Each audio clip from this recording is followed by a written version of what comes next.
Bienvenue dans La Nature des Choses, le podcast qui nous est dédié, à nous, les écosensibles qui ressentons le besoin urgent de recréer un lien profond avec le vivant. Nous vivons dans un monde en crise où les urgences écologiques nous bousculent et où l'indifférence menace. Ce podcast, à travers des pistes d'action et des réflexions, est un espace pour transformer nos peurs et notre colère en action au service de la transition socio-écologique. Je suis Isabelle Giraldo, éco-facilitatrice et guide de reconnexion à la nature. Ici, pas de leçon de morale, mais une exploration sensible et engagée pour partager nos peurs et nos espoirs. Aujourd'hui, j'ai souhaité ouvrir un espace pour parler d'un sujet souvent invisible, parfois inconfortable, mais profondément humain, la mort. Et si parler de la mort, c'était aussi célébrer et honorer la vie.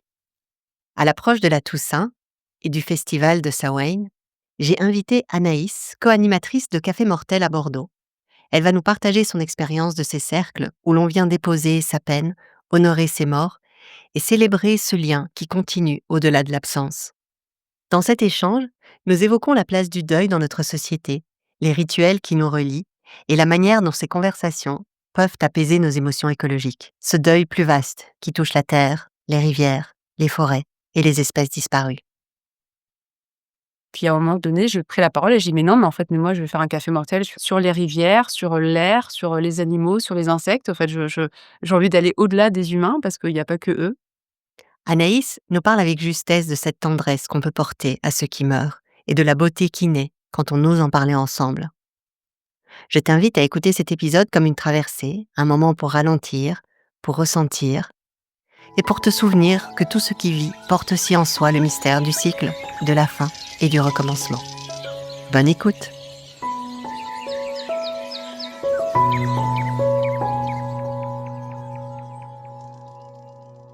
Bonjour Anaïs, Bonjour Isabelle. comment vas-tu et d'où te connectes-tu ce matin? Je vais bien, la matinée est très pluvieuse en ce temps, automnal. Je suis connectée à Bordeaux. La première question que j'aime bien poser à mes invités, parce que comme on est dans un podcast qui s'appelle Dans la nature des choses et qu'on parle de nature, d'écologie profonde, d'écologie sensible, je voudrais te poser la question, est-ce qu'il y a eu une expérience dans le monde naturel qui t'a profondément touchée ou qui a peut-être changé ta vision du monde? Alors j'ai pas d'idée, enfin, je sais pas si c'est à ce moment-là que ça a changé ma vision du monde, mais depuis toute petite, je suis attirée par le monde, des insectes. Donc d'aussi loin que je me souvienne, j'étais la tête, et le nez, fourrés dans l'herbe, à regarder, à trifouiller la terre, à voir ce qui sortait de là et je pense que ça a commencé par ça, par cette rencontre avec le minuscule et limite l'invisible parce que parfois c'est des tout petits insectes qui sortaient de terre et qui venaient, me faire coucou. Donc je t'ai invitée aujourd'hui pour parler, des cafés mortels, comme on est, à l'aube du mois de novembre et ça va être bientôt les fêtes de Samhain ou de Toussaint. Je trouvais que c'était un chouette thème à aborder. Peux-tu donc peut-être commencer par nous expliquer c'est quoi un café mortel? Alors un café mortel, c'est une rencontre entre inconnus finalement. Ça va être un moment un peu suspendu, convivial puisque c'est autour d'une boisson chaude, quelque chose d'assez réconfortant, avec un rituel autour d'une bougie, voilà quelque chose d'assez sacré. Donc un moment au cours duquel des inconnus vont déposer des choses qui les touchent au sujet de la mort. Donc ça peut être la mort au sens large, c'est-à-dire quelle représentation on en a, quelles croyances on a derrière. Ou alors ça peut être des personnes qui ont perdu des êtres chers et qui veulent, voilà, en parler, tout simplement. Sans qu'il y ait de retour, sans qu'il y ait de discussion, sans qu'il y ait de débat, sans que voilà, juste déposer les choses, être écouté comme ça dans sa vulnérabilité. Voilà, ça peut durer, 1 heure et demie. Tous les cafés mortels sont différents parce qu'à chaque fois chez quelqu'un enfin les personnes, ils viennent avec des énergies différentes et des sujets, qui résonnent ou pas. Donc là aussi, c'est intéressant de voir comment ça résonne les uns avec les autres et généralement là, c'est assez des fois, époustouflant et très, très beau et c'est très liant parce qu'à la fin les gens, s'accolent en partant. Enfin vraiment il s'est passé quelque chose entre nous. Donc voilà, c'est après, Café Mortel ça a été, créé par, Bernard Crêtat, qui est un anthropologue suisse et donc bah, après, les gens se sont, on va dire, formés à ces cafés mortels et peuvent en faire, dans le monde entier. Il y en a qui se font très régulièrement. Voilà, moi j'en anime, à Bordeaux, plus précisément. Donc moi j'ai la chance d'avoir connu, des cafés mortels à travers une association qui est aussi une pompe funèbre qui s'appelle Cyprès et du coup la cofondatrice de Cyprès, Diloza, animait des cafés mortels. Enfin, on anime depuis 13 ans et donc j'ai eu la chance d'en faire un en 2019 à l'époque et à l'époque, c'était un thème vraiment qui m'effrayait, la mort. C'était vraiment ça me retournait, ça me retournait et je me disais: «Bah, attends, ça te retourne, c'est qu'il y a quelque chose à aller travailler». Enfin, je suis assez, je vais me challenger moi dans mes émotions donc voilà, je me suis, prêtée à l'exercice et c'était, très, très beau, un très beau moment. Puis ensuite, voilà, c'est resté dans le coin de ma tête et puis j'ai rejoint, Cyprès à travers, une assemblée générale. Donc voilà, où j'ai pu voir tout ce que proposait Cyprès et puis on m'a proposé, enfin en fait, ils proposent, des animations, des formations à l'animation de café mortel.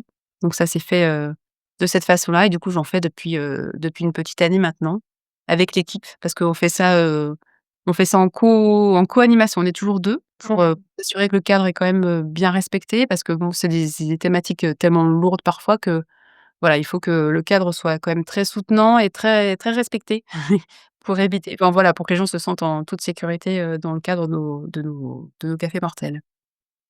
La question qui vient comme ça, c'est toi de ce que tu as dit, donc tu as rencontré ces cafés mortels en 2019 Ouais. parce que la mort te retournait, enfin, c'était quelque chose un peu tabou, mais est-ce que tu as l'impression que c'est le deuil et tout ce qui tourne autour de la mort? Trouves-tu qu'il y a on lui fait une place juste dans notre société ou au contraire, c'est quelque chose qui est caché? Comme toi, tu travailles enfin, tu es plus en contact avec ça, ce serait intéressant d'avoir ton avis sur ça. Ouais, c'est vrai que moi, pour moi, la mort, ça a toujours été là, en fait, depuis toute petite. C'est pas un sujet, tabou pour moi parce qu'on l'abordait assez facilement, finalement. Par contre, je sentais que ça déclenchait chez moi des émotions qui étaient assez fortes et pour autant, effectivement, quand, j'anime des cafés mentales, je me rends compte à quel point c'est tabou et que les gens, en fait, ont pas d'espace, pour en parler. Qu'à chaque fois qu'ils en parlent, les gens leur disent, «Non, non, mais enfin, on souhaite pas discuter de ça avec toi». Que les gens, du coup, en viennent même à ne plus pouvoir parler de leurs défunts, ce qui est hyper problématique parce que, du coup, bah, en fait, ils ont le sentiment que leur défunt va mourir avec enfin, remourir avec eux. En fait, une fois que la personne ne plus personne ne penseront à eux, ce sera fini. Donc ouais, il y a une sorte de tabou. Rien que le fait d'en parler autour de soi, on se rend compte à quel point les gens sont hyper surpris quand, quand je dis moi j'anime des cafés mortels, ils sont hyper interloqués et ouais, il y en a certains qui ont peur clairement, qui ne veulent pas en parler avec moi et qui refusent le sujet, ouais, tout à fait. Ouais, c'est pour ça que je trouvais vraiment important de t'inviter et d'entendre ce que tu as à dire parce que, oui, je trouve que ce concept la mort, on associe ça à la finitude, hein, et on a vraiment du mal à l'accepter. J'ai l'impression que pas mal de nos problèmes viennent du fait de ouais, de ne pas accepter notre finitude et d'essayer de la cacher, hein, et je trouve important de redonner de la place à ces conversations-là. Et c'est beau ce que tu dis que on a l'impression que nos défunts vont disparaître si on les parce que alors quelque part, ce que j'entends aussi, c'est qu'on n'honore plus nos défunts finalement. Bah, c'est ce dont je me oui, à part à la Toussaint éventuellement, Ouais. où là il y a un processus vraiment, il y a quand même, pas un engouement, j'aime pas ce terme, mais il y a vraiment j'ai l'impression que c'est assez suivi. Il y a je crois les chiffres, c'est quand même 60 des gens qui vont quand même se recueillir sur leur tombe, donc c'est Mmh. pas rien. Mais c'est qu'à ce moment-là et puis c'est fait de façon peut-être un peu triste ou nette, moi j'ai envie de dire, alors que ça peut être, tout à fait autrement fait. Honorer nos morts, de mille et une façons tout au long de la vie, tout au long de l'année, tout au long de voilà, du mois d'octobre, novembre, décembre, janvier, peu importe. Donc oui, on manque effectivement de ces rituels, même collectifs, j'ai envie de dire, parce que du coup, j'ai l'impression aussi que c'est beaucoup individuel. Il y a peu d'histoires finalement, il y en a peut-être, d'autres, j'imagine, hein, mais j'ai entendu en tout cas peu d'histoires de rituels faits collectivement autour de ça. Il y en a, mais peu. Et est-ce que dans ces cafés mortels, c'est des personnes qui viennent, régulièrement? Tu as les mêmes personnes qui viennent, régulièrement? Et est-ce que vous proposez aussi alors d'honorer les morts sur à long terme et pas juste une fois vous venez ici et puis après vous rentrez chez vous, c'est fini? Alors, on voit souvent les mêmes personnes effectivement.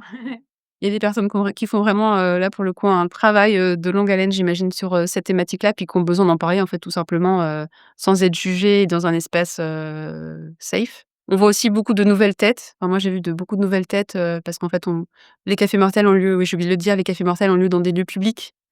Donc à chaque fois en fait on va essayer d'aller dans des endroits différents pour toucher le plus en plus de enfin beaucoup de monde et donc selon les endroits où on va, les gens, n'étaient pas habitués, ils ne connaissent pas ce type de rencontre, on va dire et après si on propose des rituels, post café mortel, pas nécessairement, mais en fait, je me rends compte aussi que les gens, pendant ces cafés mortels parlent beaucoup de eux, des rituels qu'ils vont faire, pendant leur, chez eux, en fait.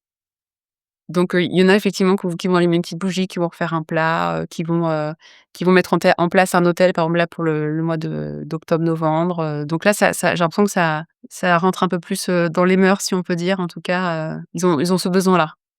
Dans ce podcast, évidemment, comme on parle aussi, de notre environnement, d'écologie, de la nature, est-ce que c'est quelque chose qui ressort dans ces cafés mortels? Est-ce qu'il y a des personnes qui viennent parce qu'elles portent ce deuil un peu écologique ou, pour honorer aussi la disparition d'autres espèces que les êtres humains? Alors on organise assez régulièrement des cafés mortels, autour de la perte d'animaux domestiques, Mmh. parce que là aussi c'est excessivement tabou. Il y a beaucoup de gens en fait qui sont moquées en fait, quand elles, parlent de leur, voilà, de la perte de leur être cher qui sont aussi des animaux, et donc là pour le coup elles c'est, j'ai envie de dire c'est un tabou encore plus grand parce que vraiment ces gens sont dépourvus par rapport à ça, donc on leur offre la possibilité de le faire, lors des cafés mortels. Et après moi, c'est ma petite touche, perso. Moi, j'ai lancé des cafés mortels sur la perte, alors on appelle ça la perte de la biodiversité pour que ça fasse un peu, mainstream et que les gens comprennent un peu ce qu'il y a derrière. Mais, ouais, j'en ai lancé un parce que pour moi c'est, nécessaire et c'était indispensable. En fait, quand je me suis formée au café mortel est arrivé le moment où en fait, crucial, où on devait faire comme si on animait un café mortel, et donc j'entendais tous les gens qui, voilà, qui expliquaient comment ils allaient faire ça, et puis à un moment donné, j'ai pris la parole et j'ai dit: «Mais non, mais en fait, mais moi je vais faire un café mortel sur les rivières, sur l'air, sur les animaux, sur les insectes. En fait, j'ai envie d'aller au-delà des humains parce qu'il y a pas que eux», et c'est vrai que grâce à Cyprès, puis au travail qu'on a fait, Isabelle et moi, enfin, en tout cas lors de la formation, je me suis rendue compte que je traversais aussi un deuil écologique, et ça, j'avais pas mis le doigt dessus, et lors de ce café mortel, en tout cas, qu'on avait fait, l'an passé, non, cette année d'ailleurs, cette année on l'avait fait, le café mortel, spécial, biodiversité. Les gens étaient hyper touchés, il y a eu vraiment beaucoup, beaucoup de monde, et c'était très beau. C'était, il y avait des émotions, je trouvais, qui étaient différentes que lors d'un café mortel plus classique. Il y avait vraiment, beaucoup de tristesse, il y avait de la colère, il y avait de la frustration, enfin, c'était vraiment, très, très fort, et les gens étaient hyper contents de pouvoir en discuter aussi et de mettre un mot là-dessus. Puis on avait fait tout un rituel avec un paysagiste, super, enfin on avait fait voilà, on avait agrémenté ça, enfin, différemment à la fin. En fait, on voulait pas, lâcher les gens dans la nature avec, c'est le cas de le dire, avec, tous ces témoignages-là qui étaient assez lourds parce que franchement c'était très triste quand même.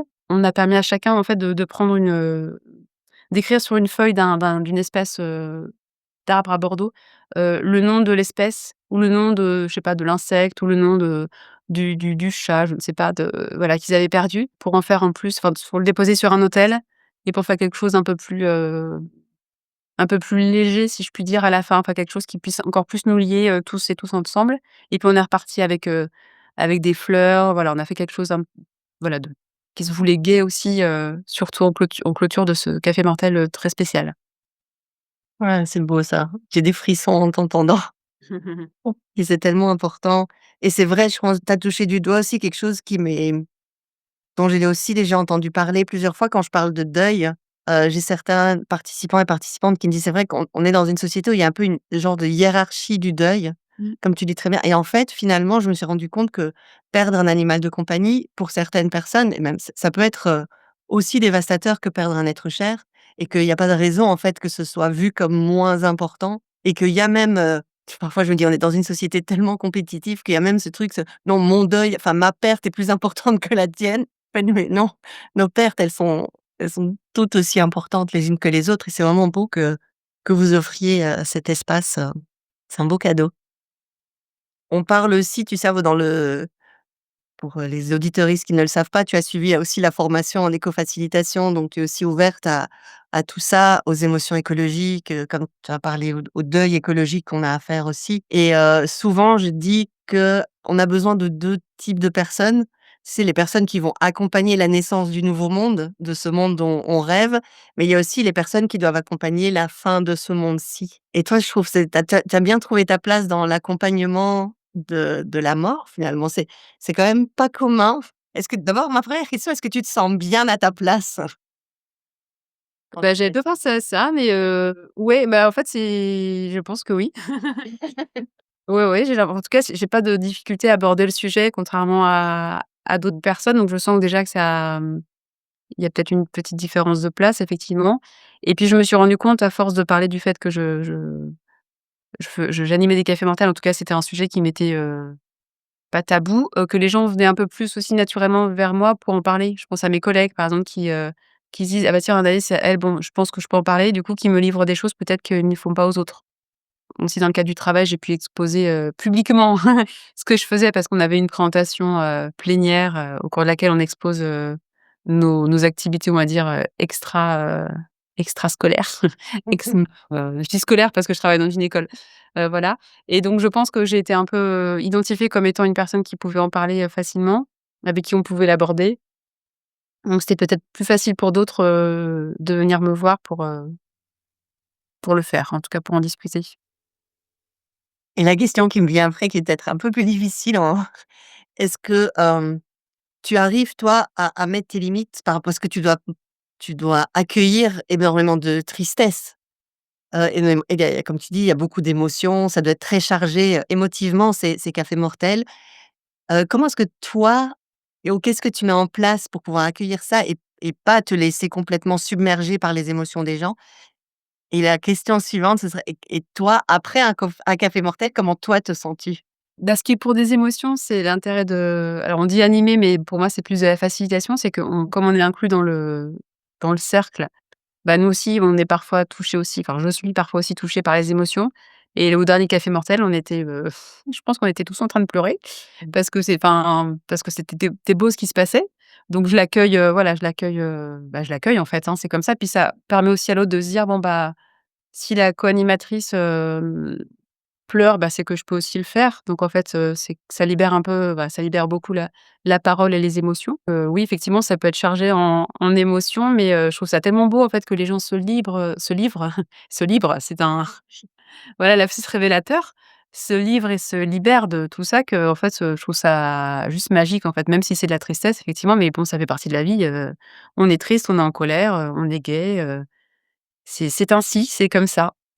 Et pour répondre à ton autre question, comment je me sens, c'est ça, à la fin d'un café mortel? Ça dépend du café mortel, hein, parce que, il y en a certains, je pense surtout à j'ai fait 2 cafés mortels chez une fleuriste avec qui on travaille beaucoup, dans le cadre des pompes funèbres au cyprès, et donc là, c'était dans sa boutique, donc entouré de fleurs et de plantes. Là, c'est moi, je suis au paradis, et en fait, les gens, je pense, ressentent aussi, enfin, en fait, je pense pas qu'ils le sentent tous, mais on est accompagnés quand on n'est pas tout seul, on n'est pas qu'entre humains, là, on est encore plus accompagnés par d'autres êtres vivants. Donc là, c'est toujours, en tout cas les 2 fois où ça s'est produit, c'était plutôt bon, ça peut être effectivement très lourd comme discussion, mais il régnait vraiment une énergie très particulière et très nourricière, très belle. D'autres fois, effectivement, c'est un peu plus dévastateur parce que les sujets sont encore un peu plus lourds. Mais ça va parce qu'en fait, à la fin, du café mortel, on se retrouve tous entre êtres humains, et puis on se regarde et on se rend compte qu'on a vécu quelque chose de très fort. Donc voilà, comme je disais en introduction, il y a des gens qui, voilà, qui se font des petits câlins à la sortie, qui prennent des contacts, qui vont se revoir, puis ils savent en fait qu'on est là si jamais il y a besoin d'en parler de nouveau. Il y aura de nouveau des cafés mortels, donc en fait, c'est beau, enfin voilà, je me pose pas la question de savoir si ça va bien se passer ou pas, j'y vais, et puis de toute façon ça finit bien dans tous les cas, voilà. Oui, c'est beau parce que c'est vrai que c'est quelque chose que j'entends aussi souvent de certaines personnes de se dire: «Mais moi, je suis trop sensible pour pouvoir faire ça» et finalement, beh, je pense que tu es quelqu'un de très sensible. Je pense que comme tu le dis, il y a quelque chose qui se passe quand on partage les émotions parce que finalement ces émotions, elles sont exprimées, comme tu l'as si bien dit, se libèrent et elles sont pas refoulées et donc je pense que je vais peut-être te demander ton avis, mais moi j'ai l'impression que c'est plus facile alors de les laisser passer et elles vont pas rester coincées dans le corps ou tu vas pas les emmagasiner. Exactement. Oui, on va pas les emmagasiner, et puis, d'entendre d'autres témoignages, ça évoque forcément des choses aussi, chez nous, et du coup, on se rend compte là aussi qu'on a encore un travail de libération, donc qui se fait aussi, à travers ces cafés mortels, en fait. C'est pas censé être des groupes de travail thérapeutiques, mais pour autant, moi, j'ai l'impression que moi, en tout cas, ça me fait du bien. Enfin, c'est vraiment, c'est Eddie Leza qui dit souvent ça, c'est vraiment un soin que de parler de la mort, en fait. On s'offre quelque chose, c'est un cadeau, quoi, qu'on se fait et qu'on fait aux autres parce que du coup, ils rentrent en résonance avec nous et puis ils se sentent pas seuls, en fait. Nous ne sommes pas seuls. Ouais, tout à fait. Et ça me fait penser parce qu'on parle souvent, de plus en plus d'ailleurs de cette fameuse courbe du deuil qui, en fait n'est pas une courbe de deuil, mais elle est plutôt, une courbe de changement en fait. C'est les phases que nous devons traverser pour arriver à un changement, mais c'est pas du tout les phases du deuil et on l'a un peu adapté parce qu'on est tellement dans une société qui est linéaire. Il se dit: «Ben voilà, tu as un temps de deuil et puis après c'est fini» et je raconte souvent, moi j'ai perdu il y a 2 ans une de mes meilleures amies et ça a été assez dur et une de mes amies m'a dit: «Tu verras, le deuil est cyclique, c'est pas linéaire» et du coup, quand même encore 2 ans après le manque est là, où j'ai une grosse vague d'émotions qui arrive, mais je l'accueille parce que je me dis cette phrase quelque part. J'aime pas parler de normalité, mais c'est normal que ça revienne et c'est pas tu pleures pendant 3 mois, enfin tu fais ton faut que tu aies fait ton deuil ap on dit souvent ça, il faut que tu aies fait ton deuil après 3 mois et je trouve que ça fait beaucoup de dégâts parfois et donc je trouve ça beau que vous offriez ces espaces où on peut accepter que ces émotions reviennent et que c'est cyclique. Bien sûr. Bah, je pense que ça peut prendre toute une vie, hein. Moi, je pense à des mamans, il y a souvent des mamans, qui ont perdu des enfants. Enfin, honnêtement, ça va pas se faire en 2 jours, ni en 10 ans. Ça Mmh. sera toute leur vie et c'est OK. Enfin, c'est comme ça fait partie du travail. Si on peut appeler un travail, j'aime pas le terme non plus, c'est cyclique et puis là, il y avait aussi, je pense à une femme aussi qui était venue, ils avaient fait pour la première fois, ils avaient fait un hommage à son frère, qui avait disparu il y a 26 ans déjà. Qui était décédé il y a 26 ans et ils ont fait une super belle fête et enfin voilà, quelque chose, au Canada, je pense avec une chamane, enfin voilà, quelque chose de vraiment d'assez peut-être un peu mystique, mais qui lui a fait un bien fou et elle pensait pas qu'en fait, encore 26 ans après, c'était aussi lourd pour elle. Mais il y a eu quelque chose, voilà, qui s'est libéré encore une fois là. Donc effectivement, il faut être OK avec le fait que, bah, ça va pas se faire en un claquement de doigts, pardon. Une question un peu plus personnelle. Est-ce que toi, tu as perdu, un être cher qui a fait que tu t'es mis, que tu t'es tellement intéressé à la mort? Enfin, ou ça t'est venu comme ça? Non, je pense que alors, pour rentrer dans les détails, petite, voilà, la vie était pas folle pour moi, donc souvent, en fait, je me suis imaginé mon enterrement. Donc voilà, donc peut-être que ça vient de là, finalement. Donc souvent, ouais, je pensais à ça et puis après, ouais, j'ai perdu 2 êtres chers quand j'étais jeune, un quand j'étais au lycée et une autre quand j'avais la vingtaine. Donc je pense que ça a un peu, oui, ça a un peu Mmh. émoussé tout ça. Après bon, il y a eu ma grand-mère, il y a eu des choses, un peu plus, on va dire, normales, si on peut dire, comme ça, puisque c'est une personne âgée. Mais oui, je pense que tout ça, a fait que je me suis intéressée à ça. Puis comme ça bouleversait à chaque fois, ça me crispait dans le corps. Je me disais: «Mais enfin, c'est pas possible, faut que tu ailles, aller toucher ça. Ça tu peux pas vivre avec ce truc-là tout le temps. Il faut que tu le libères quoi, ce sentiment, ce cloisonnement, ce blocage dans le corps». Donc voilà et puis après, bah, malheureusement, ça s'est enchaîné avec, bah, l'écologie, le deuil que je vis tous les jours de voir, la terre un peu plus dévastée, chaque jour, même s'il y a quand même des belles histoires, heureusement. Mais mais oui, du coup, ce travail de deuil a été entamé peut-être, depuis toute petite et puis il m'accompagne encore, régulièrement, on va dire. Mmh. Et comme tu le disais au tout début, je trouve que le lien entre, le monde des insectes qui te fascine et la mort est aussi intéressante. Justement dans tout ce qui est, écopsychologie ou écothérapie de dire: «Tiens, c'est quand même intéressant que tu aies été attiré vers ces petits, petits insectes, aussi qui compostent les corps», on pourrait dire. Mais c'est vrai que j'ai une fascination pour les coléoptères, pour tous les bousiers, enfin ces insectes-là, ouais, je les trouve, je sais pas, je trouve ça rigolo. Enfin, quand on va regarder, le fait, ouais, qu'ils aillent, composter toutes ces bah, Ouais. nous, on considère ça comme des déchets et pour eux, c'est grâce à ça qu'ils vont nourrir leurs petits. Finalement, c'est assez fascinant et le lien, effectivement, était là depuis toujours. C'est les maîtres composteurs. C'est un peu ce que Exactement. tu fais finalement, c'est un travail important aussi, ce travail de compostage.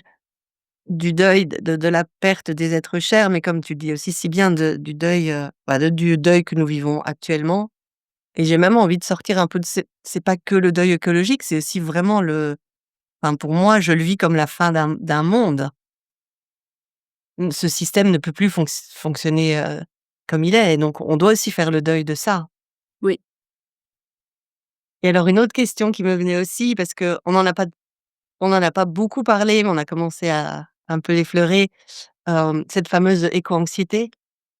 Et Oui. toi, tu aussi, Oui, bah, c'est comme ça que je suis venue à toi. voilà. Oui. Ouais, bah, l'éco-anxiété, oui, ça datait de quelque temps, de quelque temps. Après on a fait la formation, ensemble, enfin, tu m'as formée, on va dire.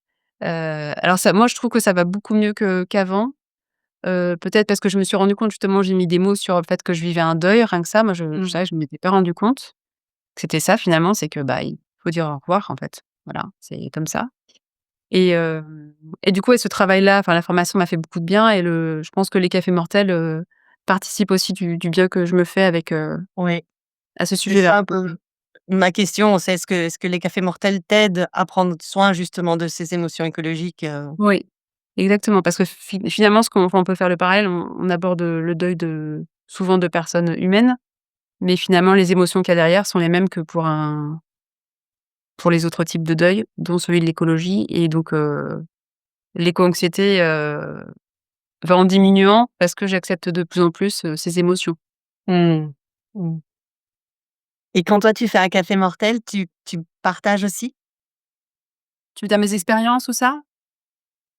Oui, enfin, tu sais que enfin, c'est je suppose tu expliqué, c'est chacun partage un peu, son deuil, ce qu'il traverse et tout et toi tu participes aussi? Alors j'avoue que en ce moment enfin, ça dépend des cafés mortels. Il y en a où il y a les gens, je ressens, ils ont tellement besoin de parler en fait que j'ai pas envie non plus de le faire enfin, je me sens mal aussi de le faire parce que j'estime que je suis là aussi pour eux. Mmh mh. Mais oui, effectivement, quand il y a besoin de donner, de faire part de son expérience, c'est intéressant de le faire parce qu'ils se rendent compte qu'on est tous dans le même bateau. Donc oui, ça peut m'arriver, ça m'est surtout arrivé, enfin, je l'ai encore plus fait, on va dire, lors du café mortel sur la perte de la biodiversité dont je parlais Mmh. beaucoup. Parce que les gens avaient tendance, pendant ce café mortel-là qui était assez spécial, à plutôt rentrer j'avais l'impression à plutôt rentrer dans un débat et du coup, moi, j'ai ramené les choses en disant: «Bah, moi, en tout cas, ça me fait ça» et donc j'ai mis des mots sur les émotions que je traversais et donc ça a permis aussi, aux gens de se dire: «Ah bah, ouais, en fait, bah, oui, moi aussi je ressens des émotions». Je suis pas juste en train de débattre sur, qu'est-ce qu'il faut faire et pourquoi ça va pas bien. C'est moi comment je le vis, en fait et qu'est-ce qui me touche au quotidien, voilà, de plus retrouver mon arbre, de plus voir autant d'insectes, voilà, donc là, effectivement, j'ai fait part de mon expérience, plus à ce moment-là. Et vous les faites parfois en extérieur? Genre dans un parc ou, en forêt ou bien c'est toujours dans Bah, des lieux fermés? alors moi, j'en fais pas depuis, assez longtemps pour avoir du recul, mais je pense qu'il y en a qui ont lieu dans des espaces ouverts. Moi, j'en avais, juste organisé un, d'un point de vue logistique dans un endroit qui effectivement qui était grand ouvert. Il pleuvait ce jour-là, en plus, c'était très beau, je trouvais qu'il abritait. On était pas très nombreux, hein, mais il pleuvait, c'était particulier. Donc oui, potentiellement, on peut faire ça à l'extérieur et je pense que les énergies, du coup, seraient, totalement différentes, effectivement. Mais ça a souvent lieu dans des bibliothèques, dans des cafés pour le coup, dans des bars. C'est assez varié, hein, les endroits Mmh. où fleuristes, voilà, comme je le disais. Et une question que je remarque, j'ai oublié de te poser, mais qui me vient maintenant, c'est, quand toi tu as rencontré les cafés mortels, tu cherchais quelque chose? Enfin, tu as activement cherché ou bien tu es tombé dessus, par hasard? Enfin, il y a pas de hasard, mais c'était le bon moment, Je sais plus comment dans quelle heure ça s'est fait. En fait, c'est un peu brouillé, ouais, dans ma tête. En fait, à l'époque, j'étais en reconversion professionnelle. Enfin, je me posais plein de questions sur mon travail qui ne m'allaient pas du tout et en fait, le domaine de l'économie sociale et solidaire, m'attirait. Donc je m'étais renseignée là-dessus et puis je me suis rendue compte qu'il y avait une coopérative funéraire, voilà, déjà je trouvais ça génial que une copéra enfin que voilà, que le monde funéraire ne soit pas qu'entre les mains de peu d'entreprises, mais soit aussi, le fait de coopératives. Donc je pense que je suis arrivée par là chez Cyprès, puis après j'ai vu qu'ils faisaient des cafés mortels et donc là ça fait clic et puis en même temps, je m'intéressais aussi beaucoup aux soins palliatifs, à la fin de vie, pour comprendre un peu ce que vivaient ces gens-là, en fait, en fin de vie. Donc voilà, il y a tout qui s'est un peu enchaîné. J'ai fait une sensibilisation aux soins palliatifs, qui a duré, pratiquement 6 mois et en parallèle de ça, effectivement, je m'étais renseignée sur, Cyprès, les cafés mortels et et si les auditeuristes ont envie de trouver un café mortel, tu pourras nous partager, enfin, comment est-ce qu'on peut faire? C'est une bonne question. Alors moi, j'ai découvert il y a pas longtemps qu'il existait un site internet où on voyait tous les cafés mortels qui existaient dans le monde entier, mais là, à condition que les gens vraiment, aillent, inscrire les cafés mortels qu'ils organisent sur le site internet. Nous, pour le coup, on n'était pas au courant que ça existait, donc Mmh. j'ai pas envie de dire que c'est peut-être pas la bonne solution parce que tous les cafés mortels ne sont pas recensés finalement. Mais je pense qu'en tapant dans une barre de recherche, café mortel avec la ville, dans laquelle la personne se trouve, devrait trouver, assez facilement parce qu'il y a beaucoup de gens qui s'y mettent, qui en font maintenant, de plus en plus. Oui, c'est ça, il y a de plus en plus de facilitatrices de café mortel aussi. Exactement, puis il y a des animations qui sont des formations qui sont organisées justement pour que les gens, puissent se faire, elles aussi à leur façon et dans les endroits où elles se trouvent et avec les personnes de leur entourage, dans leur village, voilà, dans leur ville. Ah, c'est super, je trouve ça tellement important. Bon, on va tout doucement, arriver à la fin. J'avais encore une question, c'est, justement, comme on approche, de la Toussaint, de Samhain aussi, comment est-ce que tu aurais des propositions, des invitations pour qu'on puisse, honorer nos morts? Moi, quelque chose que je fais, qui m'a été, soufflé parce que j'organise aussi des apéros mortels. Ça, c'est plus convivial. Là, c'est quelqu'un qui nous parle de la mort, mais, de façon, non descendante. Enfin, c'est vraiment un échange autour d'un sujet. Ça peut être les soins palliatifs, ça peut être, la mort et l'enfant, ça peut être, les Mmh. soins de thanatopraxie. Là, du coup, c'était une femme qui était venue me parler de la mort au Mexique et donc en fait, elle avait apporté son petit hôtel, elle nous avait expliqué tout ce qu'elle faisait et j'étais là: «Mais c'est trop beau» et elle nous avait dit: Mais vous aussi, en fait, vous avez le droit de vous faire c'est pas parce que je suis mexicaine que et que vous n'avez pas le droit de faire aussi votre petit hôtel» et c'était resté dans un coin de ma tête et moi, c'est vrai que je fais ça depuis 2 ans maintenant. Je fais mon petit hôtel avec, les personnes, qui me sont chères, qui sont mortes et puis, voilà, je fais tout un petit, je prends des petits fruits de saison, on va dire, des petites plantes, des choses qui Mmh. peuvent me rappeler, d'eux et puis, tous les soirs, j'ai un petit mot, ou en tout cas dans la journée, une fois dans la journée, j'ai un petit mot pour eux, une petite pensée ou une grande d'ailleurs. Voilà, après ça peut être, une promenade, refaire une promenade que quelqu'un, qui a disparu faisait régulièrement et peut-être voilà, réinitier, se remettre sur les pas de cette personne, Mmh. ça peut être une idée, faire un petit plat aussi, ça peut, voilà. Faire un bon petit plat que la personne faisait régulièrement. C'est sympa aussi parce qu'après on partage autour d'elle, le voilà le la cuisine. Donc voilà, plein de petits après je pense qu'il faut s'approprier ça à sa façon, il faut faire quelque chose qui nous ressemble. Ça peut être aussi d'écrire. Moi, c'est vrai qu'à la fin de chaque café mortel, j'ai tendance à écrire des choses qui m'ont été, évoquées ou ce que ça fait vibrer en moi. Ça peut être ça aussi, écrire peut-être pourquoi pas une petite lettre à un disparu pour garder le lien. Des belles propositions et c'est vrai que moi, j'ai oublié de le dire, mais j'ai grandi au Mexique, donc c'est vrai que ça m'avait frappée. Je me souviens, quand je suis revenue, j'avais 9, 10 ans, qu'on n'honorait pas du tout nos morts en Europe. Enfin, c'était vraiment très différent. Je trouve, en tout cas pour moi, c'est ce que tu as partagé, c'est important d'avoir un petit hôtel, de se souvenir des personnes, de prendre le temps de les honorer.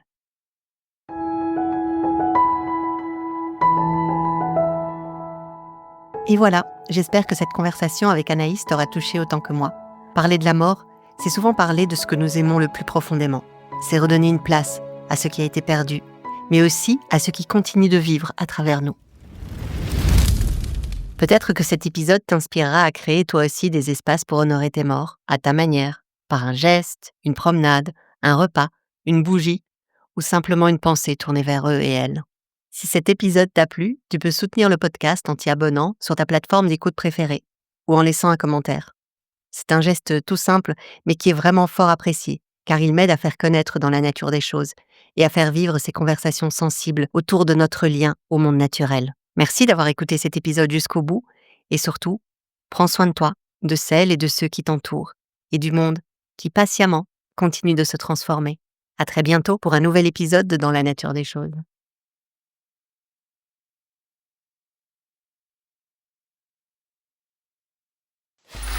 Free audio post-production by alphonic.com.